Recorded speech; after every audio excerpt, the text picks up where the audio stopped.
여러분 안녕하십니까? 저는 이상진입니다. 여러분들은 저와 함께 이 사회를 살아가면서 자주 접하게 되는 한자어를 공부하게 될 것입니다. 오늘은 그 첫 시간으로 그 본문 들어가기 전에 우리가 한자를 왜 배워야 되는지, 그리고 한자는 어떻게 발전되어 왔는지, 그리고 글자체에는 어떤 것이 있으며 우리가 흔히 정자, 약자, 속자, 지금 현재 중국에서 쓰는 간체자가 무엇인지 등 조금은 이론적인 그런 내용을 아마 접하게 될 겁니다. 조금은 난해하고 또 생소하게 들릴지 모르지만 어쨌든 이걸 먼저 알아야 앞으로 한자어를 여러분과 같이 이렇게 생각해 보는데 훨씬 편하게 될 것입니다. 여러분은 한자를 왜 배워야 된다고 생각하며 또 어떻게 해서 이 강의를 듣게 되셨습니까? 아마 사회생활을 하면서 몰랐던 것 또는 필요에 의해서 이렇게 찾았을 줄로 생각되는데, 우선 첫 번째 생각해 볼 수 있는 것이 우리말의 대부분은 한자어로 이루어져 있다는 것입니다. 조사를 빼고 단어들의 대부분은 한자어이고 이것이 학자들에 따라서는 70% 정도 된다고 합니다. 때문에 우리가 생활하는 데 있어서 한자어를 많이 알면 다른 책을 읽거나 공부하는 데에도 훨씬 더 이해가 빠르다고 말하고 있습니다. 또 하나는 우리가 아주 오래전부터 한자를 써왔기 때문에, 또는 한문이라는 문장으로 그 활동을, 문필 활동을 했기 때문에 우리 선조들이 남긴 문화유산 속에는 이 한자, 한문으로 쓰여진 서적들이 매우 많습니다. 이것을 이해할 수 있어야, 다시 말해서 이 전통 문화를 제대로 이해하고 계승하고 발전시킬 수 있어야 후손된 도리가 아닌가 이렇게 생각됩니다. 그래서 그 정신을, 선조들의 그 정신을 계승 발전시키기 위하여 한문을 배워야 된다라고 생각해 볼 수 있습니다. 또 하나는 이 한자는 우리만 쓰던 것 또는 중국만 쓰는 것이 아니라 중국 글자, 중국의 많은 한족들의 숫자가 많아서 이 사람들에 의해 많이 만들어지고 또 써왔기 때문에 그 사람들만의 문자라고 생각하기 쉽지만, 사실은 한자 문화권이라고 하는 큰 이 동양의 문화권이 있었습니다. 한자를 사용하던 그 사람들이 살고 있는 그 권역을 우리는 한자 문화권이라고 하는데, 현재도 아주 많은 인구수로 보면은 상당히 많은 인구가 이 한자를 이용해서 문장 활동을 하고 있습니다. 우리말, 또 일본, 그리고 기타 다른 나라에서도 자기 그 말 언어 속에는 한자가 이렇게 녹아 있습니다. 그 이유가 바로 한자 문화권에 속했었기 때문입니다. 즉 우리 선조들의 문자였던 것입니다. 때문에 지금도 이 문화권들과 아주 긴밀한, 다시 말해서 이 지정학적 위치로 너무 그 이웃에 있기 때문에 멀리 할 수가 없습니다. 그래서 이들과 폭넓은 교류를 하기 위해서는 우리가 어느 정도의 그 한자를 익혀야 된다라고 이렇게 생각하고 있습니다.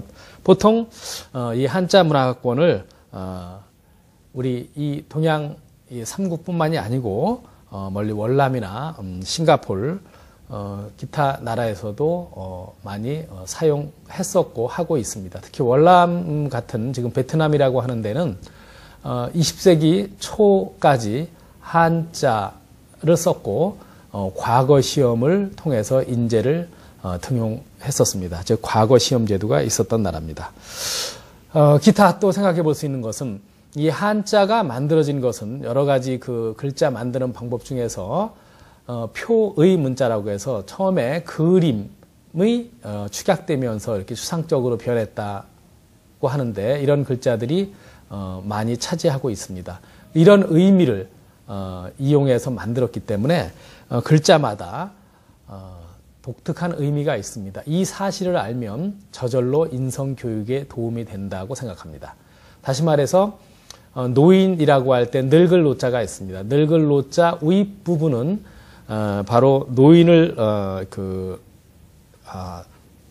얘기하는 부분인데, 이 부분 윗부분을 떼고 그 밑에 아들 자자를 만약 쓰면은 이 글자가 효자가 됩니다. 다시 말해서 노인을 그 아들이 이렇게 업부간다. 그것이 효다. 그래서 효라는 글자 하나를 통해서 라도 이렇게 인성 교육이 됨을 볼 수가 있고, 또 문장을 풀이하거나 번역하다 보면은 내용 자체가 상당히 이런 우리 동양의 오륜에 입각한 것이 많고, 또 인의 예지를 강조한 이런 내용들이 많아서 따로이 윤리 도덕 교육을 시키지 않아도 이렇게 인성 교육이 될 만큼 좋은 문장들이 많습니다. 이 여러 가지 이유가 있겠지만은 크게 그리고 좀 소략하게 살펴본다면 이런 정도의 필요성이 있지 않을까 생각합니다. 다음, 이 한자를 누가 만들었을까요? 아까도 말씀드렸지만 이 한자는 어떤 한 민족이 이렇게 만든 것이 아니고, 또는 한 개인이 만든 것이 아니라 이 동양의 한자 문화권 사람들이 서로 이렇게 세월이 변하면서 단순화되고, 또 자기들의 생활에 맞게끔 이렇게 발전되어 왔다고 볼 수 있습니다. 일반적으로는 기원전 한 2700년 전경에 창일이라는 사람이 새 발자국을 보고 만들었다 하는데, 이런 것은 일종의 전설에 불과하고, 이 사회 활동을 하면서 인류가 그림, 또 결승이라고 하는 것도 있죠. 결승 문자 그러죠. 끈을 묶어서 표현해내는 것이라든지, 이런 것이 점점 단순화되면서 부호화되고 하는 과정 속에서 한자가 만들어졌다고 볼 수 있습니다. 이 한자의 글자체는 흔히 갑골, 금문 또는 고문, 그 다음 전서, 그 다음 예서, 해서, 행서, 초서 순으로 이렇게 변천됐다고 봅니다. 근데 그건 좀 이따가 자세히 보기로 하고, 우리가 오늘날 왜 한자 이렇게 말할까요? 이것은 한족이 만들었다는 의미라기보다는 중국의 한나라, 한고조 유방이 세운 한나라, 그 이후에 후한, 무제 때의 후한, 이런 때에 와가지고 한자가 지금의 글자 형식의 아주 초기 형태, 즉 이걸 해서라고 하는데, 이것이 만들어집니다. 그래서 우리는 흔히 한자 이렇게 말하는 것입니다.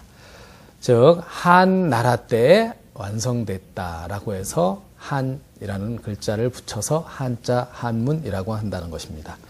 한자는 사실 지금도 만들어지고 있다고 볼 수 있습니다. 처음에 한자가 몇 글자나 됐을까? 물론 학자들에 따라 많이 이론이 있지만은, 우선 증거할 수 있는 책으로 이렇게 본다면, 후한 때 허신이라는 사람이 설문해자라는 책을 만들었습니다.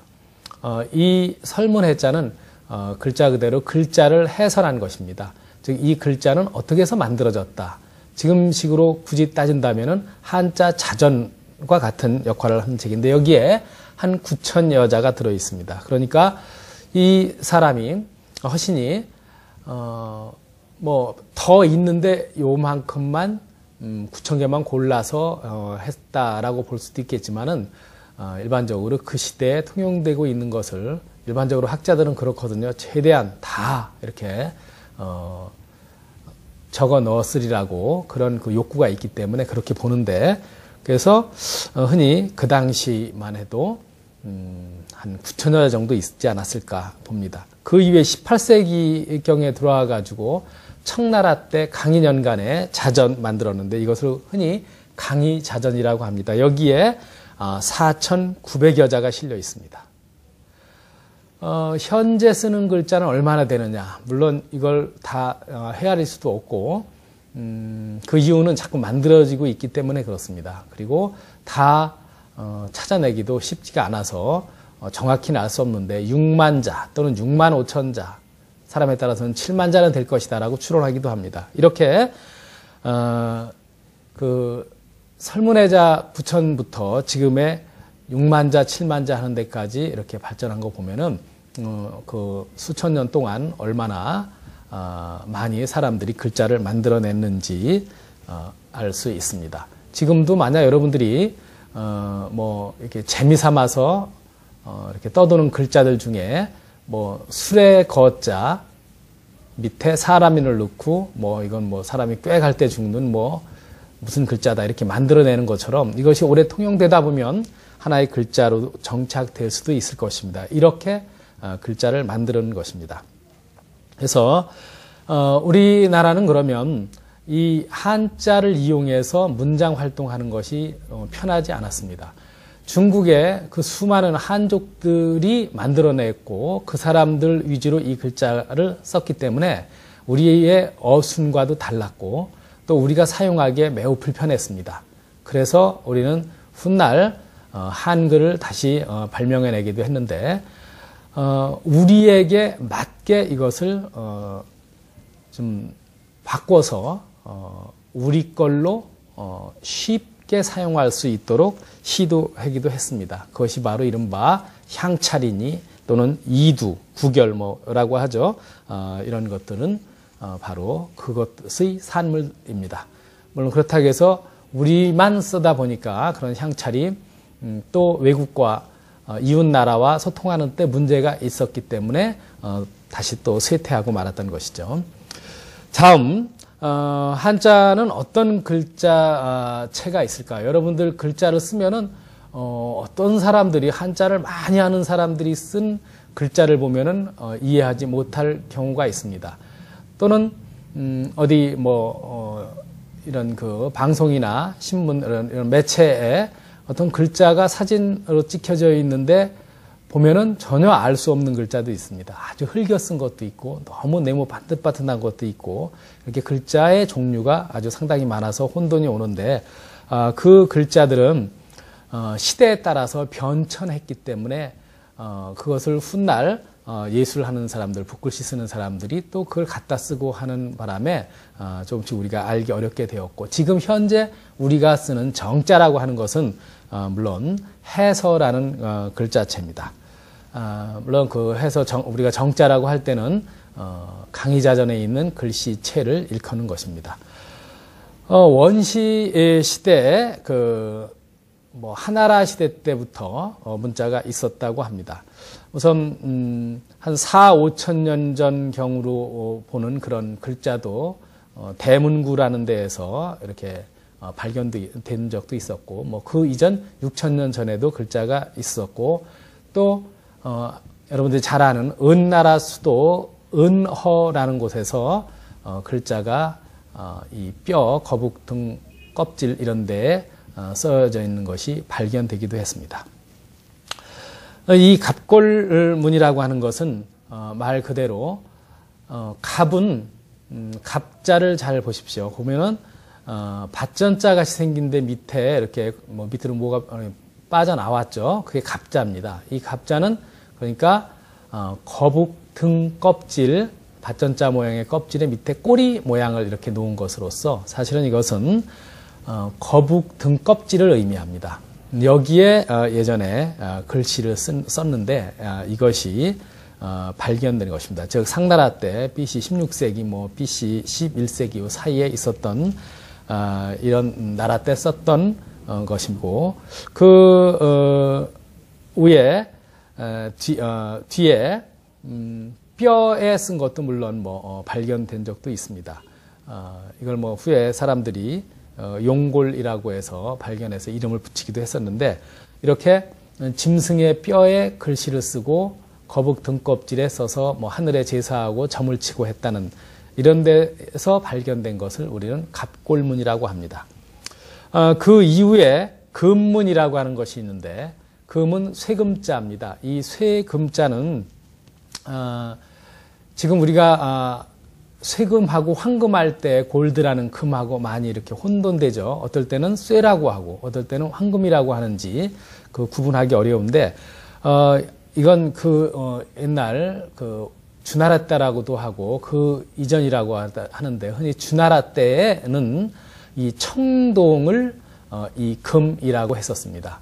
그래서 후에 황금도 그 청동 색깔하고 비슷해서 우리가 금이라고 하면서 앞에 노랗다는 황자를 넣어서 황금이라고도 부르는데, 그래서 이걸 지금은 모든 쇠의 일반적인 명사로 쇠금하고 있지만 그 시대에는 청동기만 이 금자를 썼었습니다. 바로 이 청동기 문화가 발달했을 때 청동기에 새겨졌거나 주물로 부을 때 거푸집에 미리 글자를 만들어 부어서 글자를 새긴 이런 형태의 글이 아직 잘 녹이 나지 않기 때문에 많이 남아 있는데, 여기에 써져 있는 글자체를 금문이라고 합니다.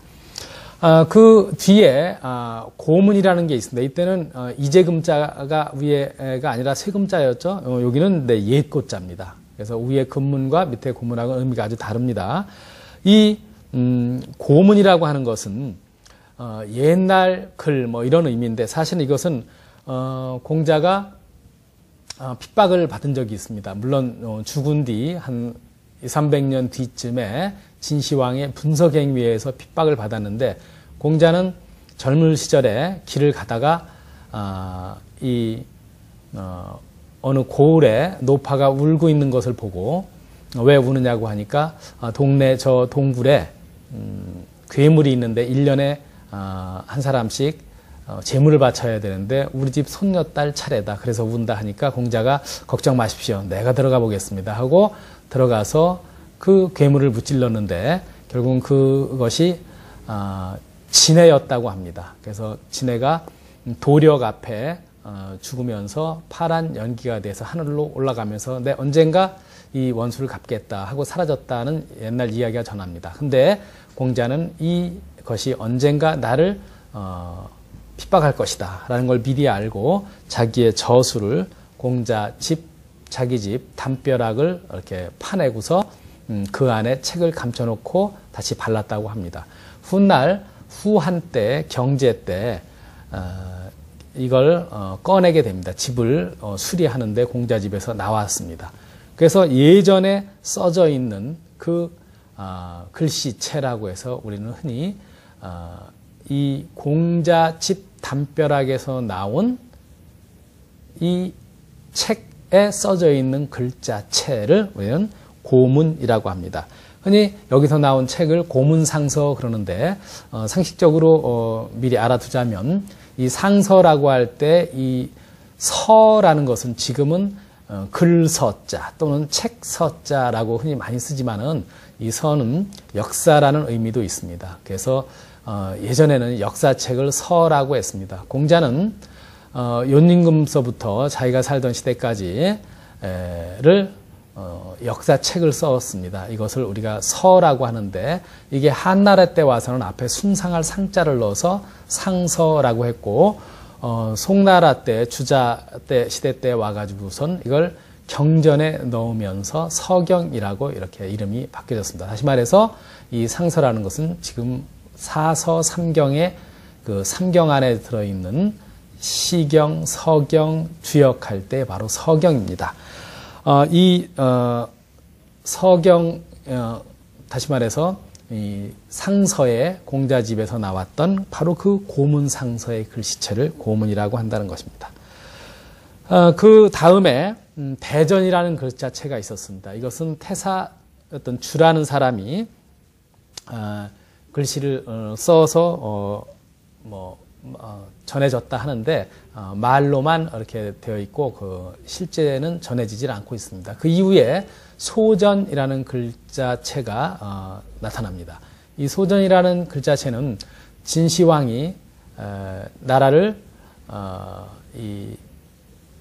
세우고서 온 법령이라든지 여러 가지 도량령을 통일할 필요가 있었습니다. 이때 그 사람의 그 참모였던 이사라는 사람이 각 나라마다 글자, 즉 그 전국 시대를 끝나면서 각 그 나라마다 글자체가 조금씩 달랐던 것을 하나로 통일한 글씨체를 만들었는데, 이것을 우리는 소전이라고 합니다. 물론 태사주가 만들었던 대전에서 영향을 받아서 조금씩 수정했다라고 보고 있습니다. 그 뒤에 글씨체로서는 예서라는 것이 나타납니다. 이거는 초나라의 때 원시적인 형태가 좀 나타나기도 하는데 진나라 때에 와 진시황의 진나라 때에 와서 민간 사회에서 보편화됐고 한나라 때 중요한 글자체로 정착됐습니다. 이 해서, 아까도 말씀드린 해서는 바로 한나라 때에 출현을 합니다. 그리고 일반적인 글자체로 이게 자리 잡게 됩니다. 아까 말씀드린 역시 이것을 우리는 정자체라고 흔히 정자체로 쓰고 있습니다. 그 다음엔 이것이 정자로 쓰다 보니까 시간이 많이 걸리니까 조금 흘겨 쓰는 행서가 나타나고 아주 많이 흘겨 쓴 초서라는 글자체가 나타납니다. 이상이 한자의 글자체였습니다. 다음 우리가 흔히 살면서 정자, 속자, 약자 이런 말을 아마 많이 하거나 들어봤을 것입니다. 정자는 말씀드린 대로 해서체, 그 중에 우리가 지금 쓰고 있는 정자체는 강의자전에 있는 글씨체를 말합니다. 지금 여러분들이 지금 화면으로 보고 있거나 또는 각종 책에 한자 나와 있는 것은 바로 정자체입니다. 속자라고 하는 것은 이 정자체 아닌 것을 다 세속적인 글자체다. 그래서 속자라고 합니다. 이 속자를 쓰는 이유는 너무 번잡한 것을 간략하게 하거나 아니면 너무 간략해서 모르는 거는 획수를 조금 늘려서 구체화시키거나 혹은 좀 편하게 이 버금 아자처럼 여러 번 이렇게 꼬부라지는 것을 직선으로 하는 이런 형태로서 속자를 흔히 세상에서 많이 쓰고 있습니다. 약자라는 것이 있는데 이 약자는 금방 말씀드린 대로 쓰기 편하게 좀 더 간략화시킨 것을 얘기합니다. 이것은 속자에 물론 속한다고 볼 수 있습니다. 속자 중에 약자도 속자로 볼 수 있습니다. 그렇지만 이 약자는 특별히 일본 사람들이 많이 사용했습니다. 그래서 일본은 뭐 우리가 똑같은 정자도 있지만 물론 아주 복잡한 것은 자기들이 고쳐서 썼기 때문에 후에 우리가 인쇄 문화가 덜 발전되었을 때에는 중국의 활자를 사다가 신문 활자로 많이 사용했습니다.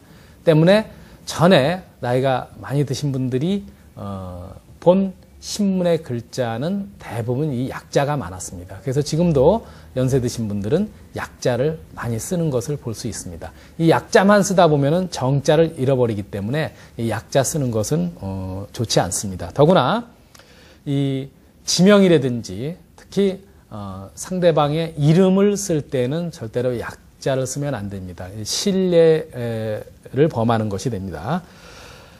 그 이외에 간자체, 간체자 이렇게도 말하고 또는 번자 뭐 이런 말을 아마 들어보신 분도 있을 겁니다. 혹은 뭐 백화체 이런 말도 아마 들어본 분 있을 것 같은데 이 간자라고 하는 것은 지금 중국에서 자기들 언어를 표현하는데 한자를 쓰다 보니까 이 한자 정자로 쓰거나 할 때 너무 복잡해서 이것을 아주 간략하게 고쳤습니다. 일본 사람이 고친 것은 간략할 때 약자를 써서 약자했고 이 중국 사람들은 앞에 간략에 간자를 써가지고 간자라고 하거나 간체라고 했습니다. 사실은 국가에서 중국 정부에서 1955년에 초안을 발표했고 그 다음에 수정안을 발표한 뒤에 64년에 2252글자가 포함된 간화자 총표를 출간하게 됩니다.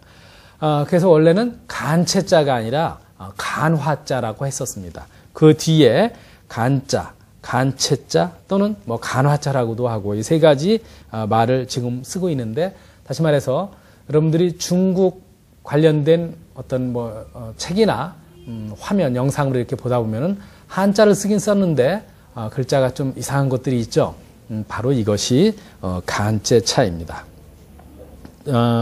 그 글자에 반해서 우리가 지금 쓰는 것은 정자를 쓰고 있는데 이 정자를 흔히 번거로운 글자체다 그래서 번체자라고 하는 것입니다. 또 대만에서 쓰는 것은 우리가 백화체다라고도 합니다. 그것은 말하는 대로 쓴다고 해서 그렇게 말하는 것이고, 사실 백화라고 할 때의 이 백자는 신백자로 쓰지만 입에서 말이 튀어나오는 모양을 만드는 글자랑 같이 생각해서 쓰기 때문에 이것을 고백하다 할 때처럼 백자는 말할 백, 아뢰백 이라고도 합니다. 즉 신백 또는 아뢰백 이렇게도 하고, 화자는 말씀 화자입니다. 그러니까 백화라고 할 때는 말한다는 뜻입니다. 즉 말할 때 쓰는 뭐 글자체인데, 사실 글자체라는 말이 되는데, 이것은 청나라 때나 이 최근에 중국 글 쓰는 것도 물론 백화체라고 볼 수 있습니다. 다음